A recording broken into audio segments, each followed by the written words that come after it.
It's a real pleasure to be here this afternoon. I think between the people in this room, we probably have the ability to influence the thinking of lakhs of students in this country, and it's a privilege to be speaking to you. Like Mr. Abhinath Reddy was saying, I would like to approach the angle of employability from a different angle. This is the angle of educational analytics. Analytics is essentially looking at data and trying to find patterns in data and then acting on those patterns. The fundamental belief, and some dignified speakers before me have expressed this, what you can measure, you can improve. So in our institutions, or even when you are self-learning, if you can measure what you know and what you have learned so far, what is the best thing to learn next, then you will be able to learn in a faster, more effective way. So there, in the industry today, other than education, in the industry, there is a lot of emphasis on looking at data, finding patterns in data. Words like analytics, predictive analytics, big data, data mining, machine learning. These have become, fairly popular words in the industry, not only in India, all over the world. There is billions of dollars of business happening on these. But I believe, and we have believed for the last decade, that data has a lot of effect. Looking at the data has a lot of effect on how you can personalize education to an individual student, and also in matchmaking between the student and the industry. So what I would like to do today is to give you just 4 case studies, quickly, probably a minute for each, to show you an idea and what is being implemented elsewhere, and this is all very recent, 2012, 2013, and then talk about what we can do in our institutions or in our self-learning pursuits.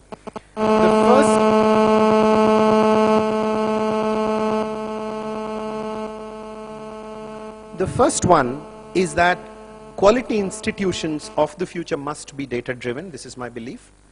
When we say data-driven, we mean that anyone who is making a decision in the institution should have the right data to support it and should make the decision in a rational way based on some data. And this could be the head of the institution, or it could be a student who is deciding what class to take next, or what, whether to go towards being an entrepreneur, to take up a job, or further education. They need to have enough data about themselves and the environment before they can make the right decision. And the example that I'm showing here is one from Arizona State University. I won't go into the detail of that graph. It is just to show you that something exists. If you go and look up, once you, on Arizona State University and analytics, you will be able to see these on the internet. Basically, what they have done is built a campus-wide data collection and data reporting system. So anyone will be able to go on the campus intranet and look at, let's say it's a professor who is trying to decide a class time. Then they will be able to see the data about the students, about the other classes, and take a decision appropriately based on data. If it's a head of the institution deciding where to invest a fund, where to invest a certain amount of money next year, or what companies to call for placement, they would have the necessary data available with them. This data doesn't come out of nowhere. The institutions, visionary institutions, need to make a move and say that I want to create a data infrastructure for my college, or for my university, or for my school. And we believed that this is very, very important. The data not only helps for internal things in the university or institution, but when your students are ready to take up a job, this data, along with the students studying data and patterns, can be made available to the industry, and vice versa. Industry can seek the right candidates based on the data. And this kind of matchmaking between the student and the industry will increase the employability. The reason is because today the industry is choosing students when they come to your campus probably based on a couple of days of interaction and probably based on a couple of numbers, your percentage or what you have done before. And that may not necessarily represent who you are, what your internal strengths are. I completely agree with Dr. Gupta that no student is bad. And there is a certain amount of data that you have captured about the student over a period of time, and if that is made available to the industry in a easy and understandable form, then they can see which students' relative strengths are what and choose the right kind of people. This is one example, and the second example I would like to give is for the students themselves. Mr. Raju has asked a very relevant question. Are you here by chance? A student in a course, is she here by chance or by choice? Today I see that it is a lot of the time by chance. It may be because the parents have influenced, someone else has influenced, or there is just a societal pressure to become an engineer or a doctor. Because of those things, people end up in courses. There have been, systems built. These are predictive analytics systems. I won't go into the technology part of it. This is essentially data mining that's happening here. So you look at what the student has studied, the kinds of marks that they have gotten over a period of time, and you look at the skill sets required for different professions. And at the school level, it could be as early as upper primary level, or it could be secondary school. You can make a decision, or you can make a recommendation, a smart counseling on what professions are suitable for the mindset of the student.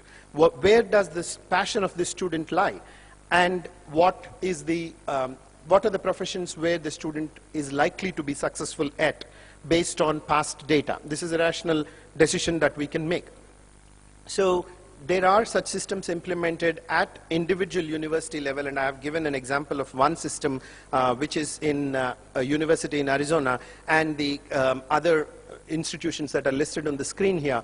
But to apply it to India, I'm not saying that these systems are directly applicable as they are to the Indian context. We must work on improving or refining these systems to suit our needs. I believe that there is a lot of opportunity at the secondary school and upper primary school level to assess students not only on the basis of psychometric tests that are conducted once, but on the basis of data that is collected over a period of time, if such data infrastructures exist, to decide or to counsel them on the right kind of positions to go to, jobs to take up. This is the second utility of analytics. The third is to measure the learning impact itself, and here I would like to focus specifically on teacher training. A lot of institutions, government included, Sunita ji was talking about the student-teacher ratio and the quality of teachers in the colleges. And Mr. Raju was also mentioning all good teachers from JNTU are brought together, and they are being made available to the students. So it's absolutely important that we have teachers that have the skill sets that learn continuously on their job. So for the teacher training programs, there are occasions, there are examples, case studies globally where you have data mining applied to the teacher's performance data, the performance data before the training, and what has been imparted in the training, and what happens after the training, let's say in the next 6 months. And quantitatively, the impact of the teacher, the impact of this training program on the teacher is measured. And I believe that such systems are a necessity given the amount of time and money that government as well as private institutions in this country spend on training teachers, whether they are at the engineering level, a vocational institute level, or at the school level. So this is the third example of the application of analytics. The fourth one, and the final one in my presentation today, is for self-learning. If I am a student who is, today there is one difference between when I was studying and when I see students studying today, is that enormous amount of learning resources are available to you at the click of a button. You have so much of videos, e-learning courses, documents, etc. that are available to you. How do you know where you stand?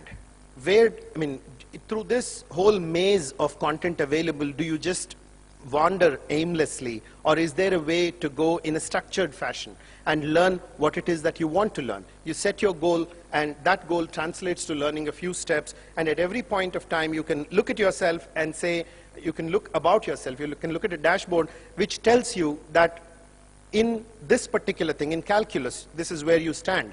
You are 35 out of 100. this is not a score that is being given by a university. This is this is only for your growth. And digital learning gives a lot of opportunities to measure the student. Something has been said about this in different areas. If you go and look at this digital learning measurement tracking, you can find those details. I'm not going to go into it. But digital learning gives a lot more opportunity, in my opinion, than a classroom to measure students, especially when you want to teach a large number of students together. So we would like to make use of this data and customize education. I have written here a few examples of people doing this. Newton is the most well-known example, the bottom box there, where there's a large number shown, 295 million recommendations served. Newton makes recommendations based on a student's learning pattern, a personalized recommendation that, maybe it looks like you don't understand the fundamentals of probability from the test that you just took or from the lesson that you just studied. Why don't you go back and read this base material on probability? This kind of personalized recommendations to the student can be given when they're doing e-learning. And there are other companies that are doing, we ourselves are trying to be in, trying to make an impact in this space. And we are coming from a vocational skills perspective. Can we tell that this particular, say, worker in an assembly plant, if trained well, can become supervisor in the shortest amount of time compared to the other workers? Or this person seems to have an eye for quality, so he should be in the quality assurance team rather than the current team that she is in. And that kind of, personalized decisions, personalized recommendations can be done using analytics. All of these points I'm making in the context of my, title, which is that this is time for institutions and universities to look at collecting data and using that data for data-driven decision-making instead of, doing it through experience, through hunch. Experience and hunch are very good. I'm not saying the data is a replacement for it, but they get enriched when you have access to the real data. Things become much more accountable and measurable. Thank you very much for this opportunity.